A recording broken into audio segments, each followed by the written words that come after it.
What health show would bring you chocolate donuts? Abby is in the kitchen today. She's got a Kaufman 2 recipe making chocolate donuts. Wow.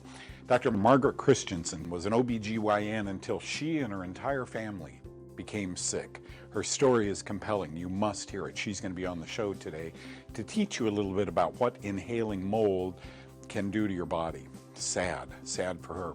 Brain hacking fungi, a little bit of what Dr. Christensen is talking about. So watch Brain Hacking Fungi and then Dr. Christensen thereafter.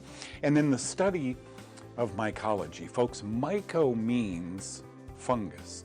So mycology is the study of fungus. And I'll keep going with this segment all the way to mycotoxins. All that and more today. For the past 45 years, I have dedicated my life and my whole career to finding the root cause of disease. And I now know with certainty that we must play a role in our own health care. I'm a self-care advocate, and you know what? Every time you change your diet for the better, exercise, or swallow a nutritional supplement, so are you. Now welcome to Know the Cause.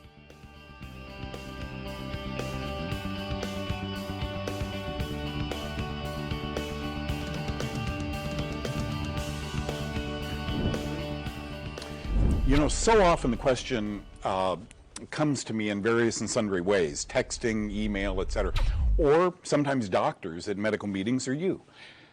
Doug, why isn't fungus well known? I mean, this much bacteria, this much virus, protozoa, and fungus, why? Folks, a mycologist, well, let me go over this with you. What does myco mean? Myco means fungus. Mycology is the study of fungus. And here we go. Here's what I want you to remember from this lesson. A mycologist is a PhD who is trained in fungal diseases. Here's the problem. PhDs cannot practice medicine. And therefore, many fungal diseases in doctors' offices and hospitals are completely overlooked. So what does a mycologist do? I know a couple of them. As a matter of fact, I have a great friend who has written books on this. His whole life, he's in his 70s, his whole life has been dedicated to fungi, right? Mycologists or biologists specialize in the study of fungi, which includes molds, mushrooms, and yeast. It's a small field with limited demand, requiring individuals with a strong interest in fungi. And you think about this, folks, when we were kids or we were in high school, who would have become the mycologist? Some really bright guy that stares at a mushroom and goes, "You got to be kidding me. What do these things do?" Could we extract factors from these and make beta-glucan or make antibiotics? The answer is yeah, you can. So it's fascinating that just now, long after pharmaceutical companies started in business, we're realizing there's value in having a mycologist work with us. Look at mycologists often complete research projects to learn more about various species of fungi. The nature of the research depends on the industry. For example, a medical mycologist working in a pharmaceutical company researches the medicinal value and toxicity of certain fungi. Now, many fungi produce antibiotics, toxins, and secondary metabolites that may be used in medicine or other products. Does that say many fungi produce poisons? So fungi produce toxins, as in poisons? This is where it gets fascinating.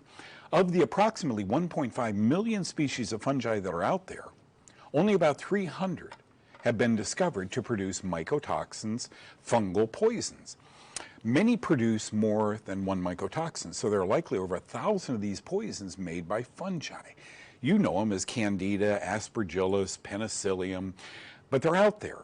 And they're out there in abundance, folks. It's interesting that, you know, Phoma, Alternaria, and others, you hear about these molds all the time, but mycologists don't study them. When they realized from these poisons in the garden, or, you know, that grow in our ducting supply and so forth, may come medicines, everybody jumps on board. Here's the take-home message. How are humans exposed to these poisons? Most often, fungal spores are ingested or inhaled. So, I just taught you that penicillium is the mold, and the poison it makes is called penicillin. It's not a negative thing, folks. You want an antibiotic to kill bacteria. It has to be a poison, right? Next is diet. Our grain supply, these molds can grow on grains, they grow on peanuts, etc. And finally, inhalation. Many of us have we all have ducting systems in our house. And if those aren't clean, or if the home is leaked or the ducting system is leaked, boom, you can grow mold up in those ducts. So you turn on your air conditioning and you're inhaling over short periods of time a lot of mold. Folks, during 2020, when we were quarantined and stayed home, I think we had a whole lot more health problems than we've ever had before. In your home, according to the EPA, you're inhaling various chemicals, etc. Outside, they're not that bad. Okay, and finally this, fungi must eat to survive as parasites. They need carbohydrates from our diets to thrive inside us. Do you find yourself craving bread, pasta, cereal, sugars, alcohol? You're feeding them. This is just the way the natural cycle works. Most multivitamin products have vitamins and minerals that have antifungal properties, but if severe, if your respiratory problems, your pain problems are severe, doctors can prescribe antifungal medicines. I just wanted to give you an almost boring look at the field of mycology. You would think every medical school in the world would teach about mycology. That's reserved for people who can't examine patients. Isn't that horrible? Some doctors have attended my courses on mycotoxins, mycology, and they're really learning clinically we need to rule out fungus until proven otherwise.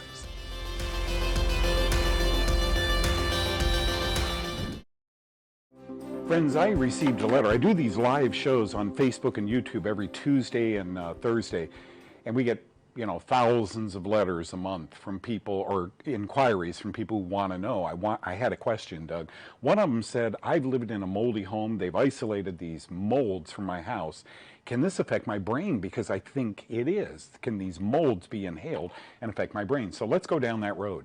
Can molds and their poisonous byproducts called mycotoxins affect brain function? This comes out of the Internet Journal of Toxicology. There are huge, compelling pieces of evidence derived by exposure conditions, clinical presentations, scientific laboratory investigations, and the developing science of nanotechnology that support the validity of adverse environmental neurotoxic health effects from toxigenic mold and mycotoxins. This was a couple years ago. So the answer is yes. Yet try and find a doctor who understands this. Folks, when you don't teach mycology in medical school, the study of fungus, but lots of bacteria, lots of virology, but nothing on fungus, Houston, we have a problem. Common exposure to neurotoxins. Look at this. In 1945, it was first discovered that penicillin was neurotoxic. Think we've had a few penicillin pills? Alcohol. This is from a book called The Council of Agricultural Science and Technologies in 1989. Other mycotoxins besides alcohol can also be introduced into these alcoholic beverages through the use of mold-contaminated grains and fruits.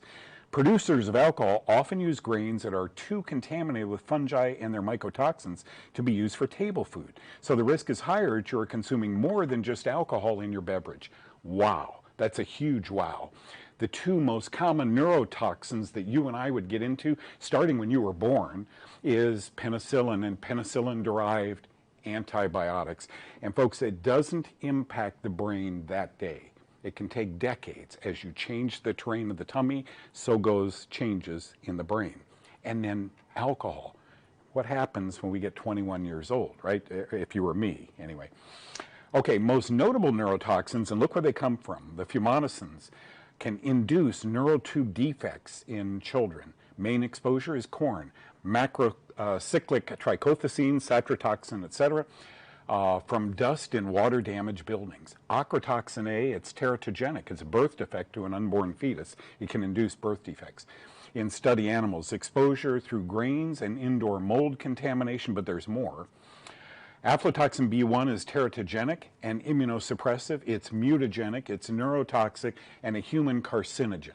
Exposure is in corn, wheat, and peanuts. Did you know that? And then the T2 trichothecene, primarily exposed through grains. Folks, we need to get a better handle on this. If you're suffering from neurological conditions, and I'm talking about, Parkinson's, I'm talking about Alzheimer's, I'm talking about depression, I'm talking about autism, I'm talking about everything. Your doctor, God bless him, when I give this lecture to doctors, this is brand new, and fortunately they're taking lots of notes, but this isn't mainstream yet. This is brand new to physicians because in their training, they don't get this training. They learn to prescribe mycotoxins. lots of penicillin, lots of penicillin. And they don't know the downside. They don't know that our corn and wheat and peanut supply, although it may be rare, is sometimes contaminated with these fungal poisons. Add that to the alcohol we drink, add that to the antibiotics we take, and Houston, we have a problem. We're getting far too many neurotoxic mycotoxins in our body. I hope this helps. A change of diet, maybe some antifungal supplements or medications could really help with those neurological problems, perhaps. Talk to your doctor.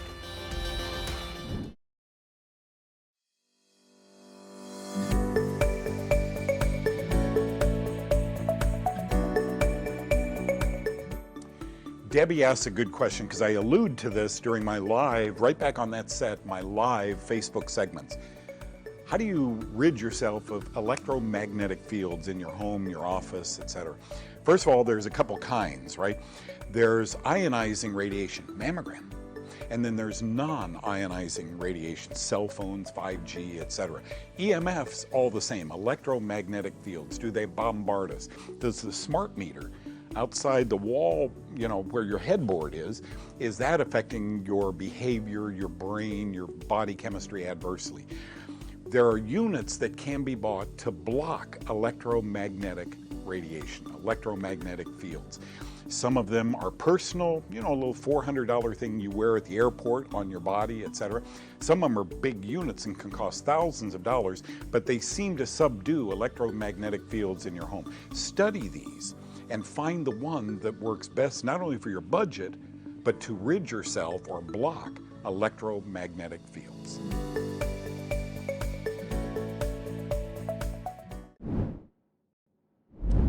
Hey folks, welcome aboard. Listen, Dr. Margaret Christensen is here with me today. She's an integrative medical specialist. Also, OBGYN was your primary, and then you branched off when you got sick. I want to talk to you about something. Can mold affect the brain? Back many years ago, decades ago, Dr. Orion Truss wrote this book, The Missing Diagnosis. Listen to his cover. They may say you're neurotic, but do you experience depression, anxiety, irrational irritability, bloating, diarrhea, constipation? And he goes on, headaches, chemical odors, etc. In women, urethritis, cystitis, repeated vaginal yeast infections, PMS problems, men, children, and so forth. When I got this book, Dr. Christensen, I couldn't put it down. Yeah. I contacted him. This was a mind blower of a book.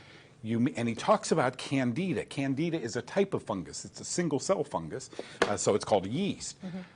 And if you hadn't been exposed, you may not know this. As a practicing OBGYN, it probably would have flown under the radar, but wow, it hit you bad.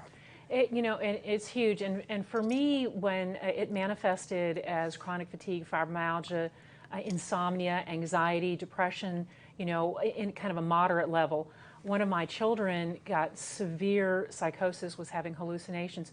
So one of the things that happens when you are living in a toxic mold situation, so another type of fungus, people say, oh, mold's ubiquitous, we've evolved with it, and that's true. But what's happened in the last, particularly 50 years, how we've changed how we build houses, tightness, we're creating these toxic molds inside buildings that we're breathing in. You breathe it in your nose. It goes through the olfactory nerve, that's the smelling nerve, right directly into your the part of the brain that's called the limbic system. That's the part that activates your hormones in your hypothalamus, your amygdala, that's your fight or flight, and the hippocampus, which is the memory center. So any one of those areas can be affected. So you can end up with that whole list, all those hormonal problems and hormonal issues and adrenal challenges. And then the amygdala, that's your fight or flight center. So there's all that anxiety and feeling like you're under stress all the time. You can't figure out why, and you can't sleep. And then your hippocampus is remembering all that stuff. So the least little sniff or whiff that you have of something that's irritating all of a sudden just can turn your body into complete flight or flight, including very severe psychiatric symptoms. So Doug, maybe you've interviewed maybe some other psychiatrists. Some of the worst cases of severe anxiety that I've seen have been post-antibiotic use, and from fungal die-off and with mycotoxin exposure. It's absolutely amazing. I had friends who were psychologists. When I introduced them to this whole theory, then they began telling their patients, look, I want you to change your diet. I want you to take these supplements. Niacin is antifungal, vitamin D3, cholecalciferol, resveratrol, zinc. You know, these things have antifungal properties. They couldn't believe it. They could not believe, look, these patients don't have SSRI deficiencies. They're not medication deficient. Yeah. They need, that's the Western medicine. Put them on a drug quickly. I did a blog several years ago, I got to forward to you. They discovered that SSRIs had powerful, they were reconsidering making them antifungals, powerful antifungal. So to the extent that SSRIs, you know, these medications you take for depression, help some people, that kind of made sense to me. Well, that's amazing. Well, and I think one of the other things I wanted to comment on with kind of anxiety, depression too, if you have, you know, your sinuses full of boogies in here that are all inflamed and irritated, I want you to think about it. Your brain is right behind your sinuses and right here, you know?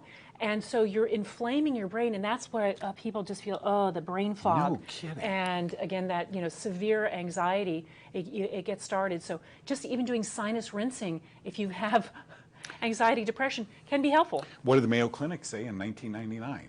Virtually all, I mean, it's 96% of what they quantified up here in the sinuses, the tissue, weren't bacteria. And yet every doctor, when you have a chronic sinus infection, puts you on antibacterial. Those antibiotics can induce problems like we're talking about. So it's a vicious cycle for people on antibiotics and SSRIs and so forth. It's really sad. You pulled yourself out of it. How long did it take you? Well, it took you know, several years once I figured out what it was. Right. But I mean, probably immediately within the first 3 months, I was feeling significantly better, and that's what we help our patients do. Again, we can turn you around very quickly as long as you're out of the situation that's causing the problem, but it may take a long period of time, and you have to be dedicated to eating cleanly. You know, what I say is clean air, clean water, clean food, and a clear mind. Bless you. Good to see you again. Good to see you for too. coming. Thanks, Doug. You bet.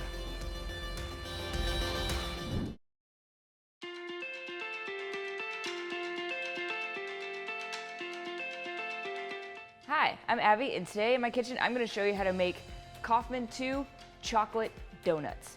It's a fairly simple recipe to make. The only thing you're going to have to make sure you have beforehand is a donut pan. I ordered this one online because I couldn't find it in any store, but it was easy to get, and it's not very expensive either. First, we're going to start with our dry ingredients. We have coconut flour, cocoa powder, xylitol for our sweetener,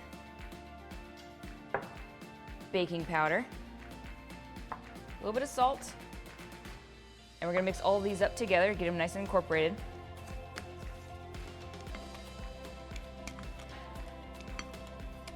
Alrighty, that's nice and mixed, and now we're gonna start adding our wet ingredients. I've got some melted butter,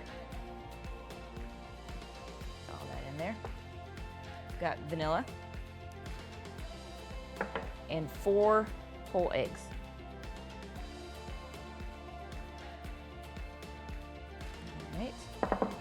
Now start mixing these in, and you're gonna get a nice thick batter.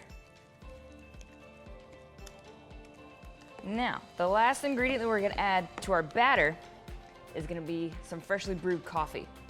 Now coffee, when you add it into chocolate things, really brings out the flavor instead of just using water.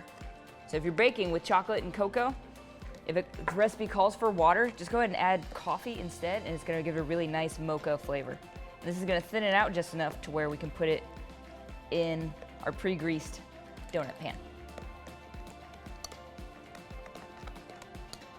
Okay, now here's the part where it gets a little bit tricky, because you basically just have to spoon the batter into the donut rings. So we're just gonna use a steady hand and just spoon it in.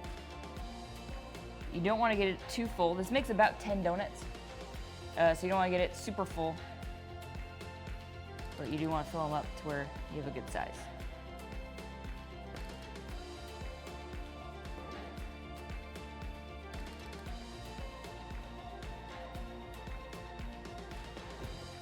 And once you're done filling them in, go ahead and shake the the donut tin. Go ahead and shake the donut tin, and it kind of levels them all out on their own. So you can see I've got one that's not quite full, so I'm gonna add just a little bit more to that. to make them even as possible. Got a little bit more of this. Okay. Shake them back out. Now I'm gonna go ahead and pop these in the oven at 325 for around 15 to 16 minutes. If your oven bakes a little bit hotter, you wanna do a little bit less, just keep an eye on them. Okay, my donuts are out of the oven.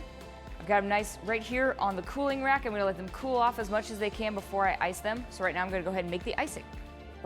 We're using xylitol again, some cocoa powder, a little bit of heavy cream, and the tiniest bit of vanilla. We're gonna mix all that together.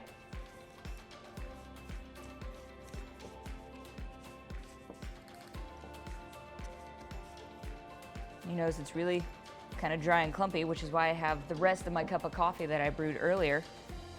And I'm gonna mix that in to thin it out.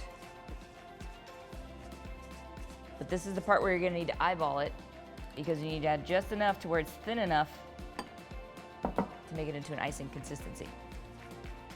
Now, I'm just gonna go ahead and ice our donuts. They're nice and cool. So what you gotta do is take a donut, just dip it, rim it around. And there you go. Go ahead and set it on your plate.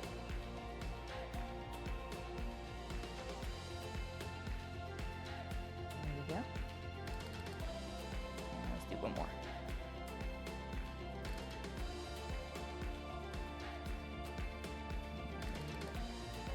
I'm just gonna do these for right now.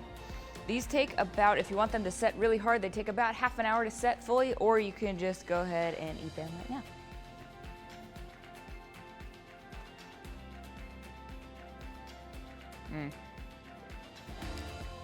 The coffee really brings out the flavor of the chocolate. Oh, these are so good. These are great. You can pre-make them. You can set them in your freezer or your fridge if you want to make them for like a fun family Saturday morning or anything like that. You can have donuts in the morning. For this recipe and for more, go on to knowthecause.com. Again, this is Kaufman 2, so you don't have to worry about fungus. It kills fungus. You can put a lot of spices in it if you want to make it even extra spicy. But yeah, enjoy the mess and have a great day.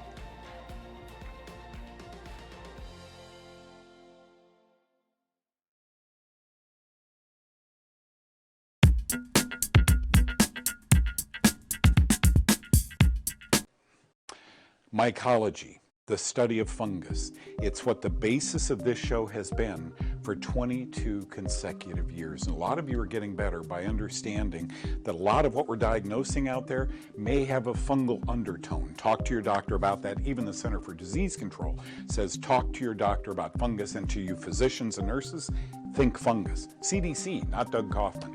So you got the study of mycology, brain hacking fungi. What about Dr. Christensen? Sad, and yet out of that, she grew. God has always in my life tapped me on the shoulder, and he did that to Dr. Christensen, and now she is a physician practicing mycology in her own clinic. Chocolate donuts, what a classic end to today's show. Abby, thank you for always taking care of us and our sweet tooth, if you will. Although that's Kaufman too. God bless you folks. Watch me on YouTube and Facebook live twice a week. See you next time.